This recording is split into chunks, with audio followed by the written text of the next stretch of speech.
Bonjour à tous, ici Stewart Gaming dans une vidéo tutoriel. Aujourd'hui, je vais vous expliquer comment vous pouvez facilement et rapidement créer une clé USB d'installation bootable. Tout d'abord, qu'est-ce que c'est qu'on va faire aujourd'hui?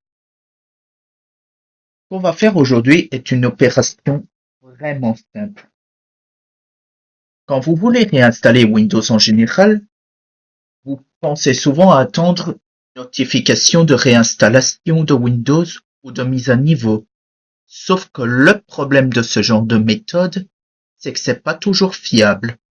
Et souvent les Windows adorent mettre des bâtons dans les roues. Pour cela, je vais vous montrer une astuce très simple qui est validée par les professionnels de la technologie et que vous pouvez facilement appliquer à la maison. Première étape, soit tapez dans la barre de recherche au-dessus ou dans la barre de recherche au milieu de votre navigateur, si vous avez ce genre de barre de recherche.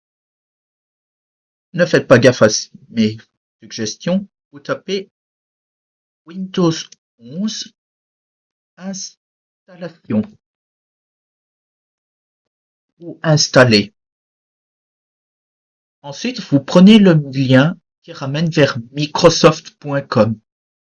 Ne cliquez pas sur tout autre lien qui n'a rien à voir avec Microsoft. Cliquez sur l'hyperlien et vous vous retrouverez sur ce site web. Par défaut, il voudra vous pousser l'assistant d'installation. Mais cependant, évitez de prendre cette option car ce que nous allons faire, c'est utiliser ce qu'on appelle une ISO pour Image System Output. Pour ça, on va descendre tout en bas pour l'image disque Windows 11 et on va choisir l'ISO édition multiple pour les appareils x64. Si vous avez un ARM64, c'est-à-dire un Windows 11 sur un PC qui possède une puce comme une Snapdragon, vous devez cliquer sur le ici en hyperlien. Une fois que vous avez choisi votre ISO, vous cliquez sur télécharger. Cela ouvre un petit spinner et vous donne accès à la langue du produit. Pour la langue du produit, vous pouvez faire très simple. Si vous tentez d'installer un système Windows 11 avec pas trop de bloat, prenez anglais international. Si vous voulez avoir Windows 11 dans votre langue par défaut, choisissez la langue qui correspond à la vôtre. Comme mon PC est en français belge, je vais prendre français. Et puis, cliquez sur confirmer pour obtenir le lien de téléchargement. Cela ouvre un nouveau spinner. Et maintenant, on peut cliquer sur 64 bits télécharger. Cela ouvre ici une petite fenêtre où l'ISO se télécharge. Évidemment, cela peut prendre du temps en fonction de votre connexion Internet. Si elle est lente, cela peut prendre plus que ce que Chrome exige. Ici, cela prendra pas longtemps vu que j'ai la fibre.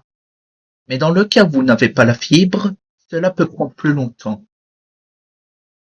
Vous voyez que l'ISO fait 7,2 gigaoctets. C'est tout à fait normal, c'est la taille d'une ISO standard pour Windows 11. Mais maintenant, pendant que cela tourne, on va aller chercher un petit logiciel pratique, gratuit et reconnu par la majorité des professionnels, Rufus. Pour ça, on va taper rufus.ie et entrer sur Rufus. Ici, on va descendre jusqu'à trouver téléchargement, comme je surligne ici. Et pour cela, on va prendre Rufus 4.13.exe pour les Windows x64. Si vous avez x86, prenez la version pour x86. Et si vous êtes sur ARM64, prenez la version ARM64. Comme moi je suis sur un x64, je vais prendre 4.13 en premier lien et cela ouvre un nouveau téléchargement. Rufus ne fait que 2 mégaoctets, donc c'est pas très lourd à télécharger. Et vous voyez que l'installation de Windows 11 pour l'ISO continue de télécharger. En attendant, nous allons explorer Rufus.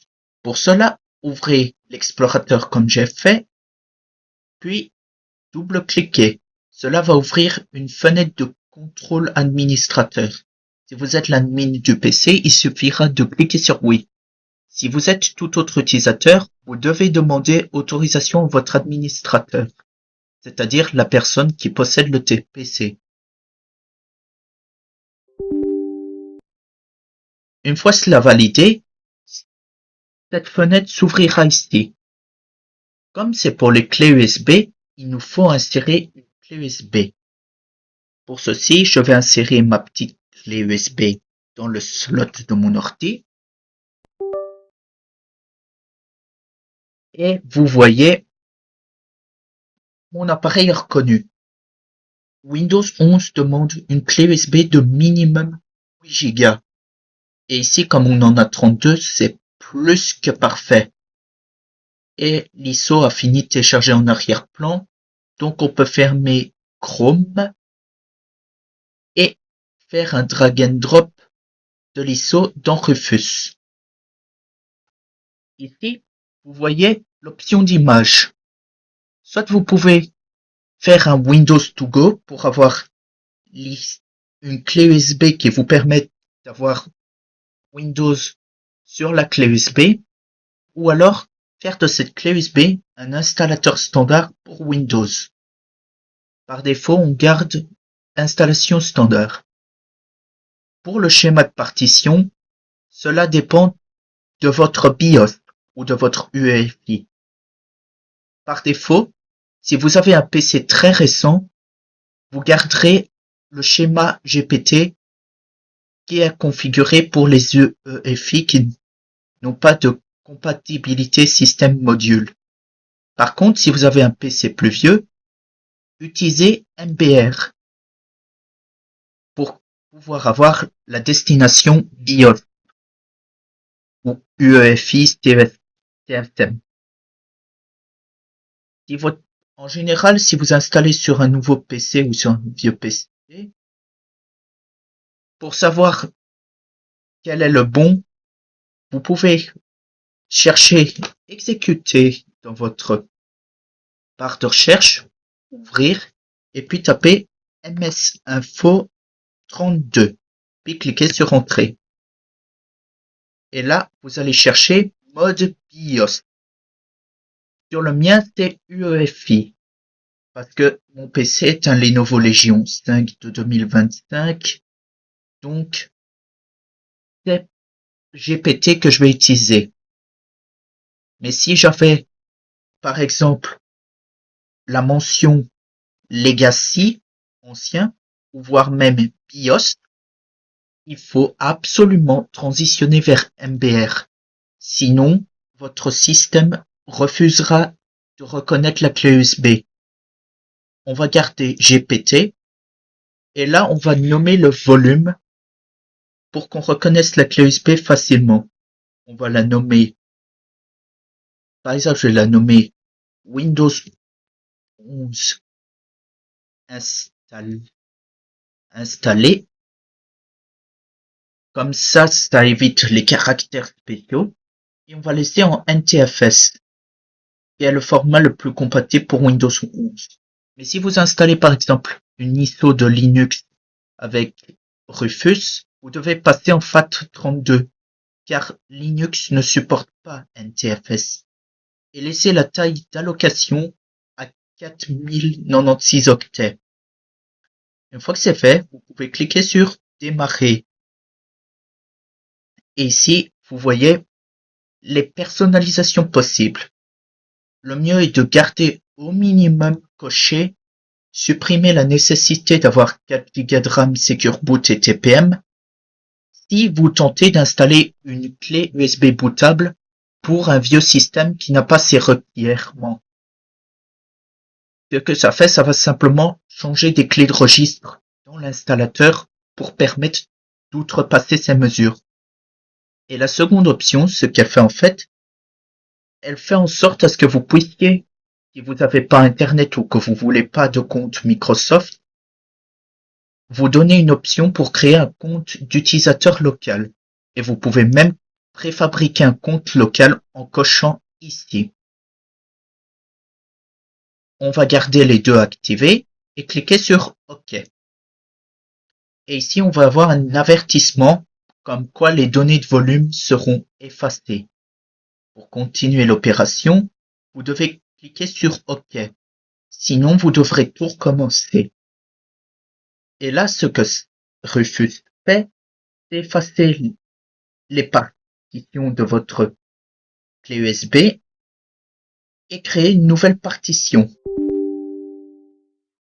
On ignore les erreurs et on voit que la clé USB crée déjà des partitions. On peut fermer et vous voyez que Rufus est encore en train d'écrire des trucs. Les tâches, c'est simplement pour vous dire ce que Rufus fait. Là, ce qu'il fait, c'est qu'il crée le système de fichiers. Et là, il écrit la partition. Et là, il est passé sur la copie. En fonction de si votre clé USB est une 2.0, une 3.0 ou encore plus ancien que USB 2.0, cela peut prendre du temps en fonction de la taille de vos fichiers. Mais moi, je mettrai en pause l'enregistrement et nous nous reverrons un peu plus tard post-montage. Et voilà, je suis de retour. Comme vous voyez, maintenant, la clé USB est formatée. On peut donc fermer. Et si vous checkez l'installateur, vous voyez ceci. Du coup, vous pouvez ensuite éjecter la clé USB.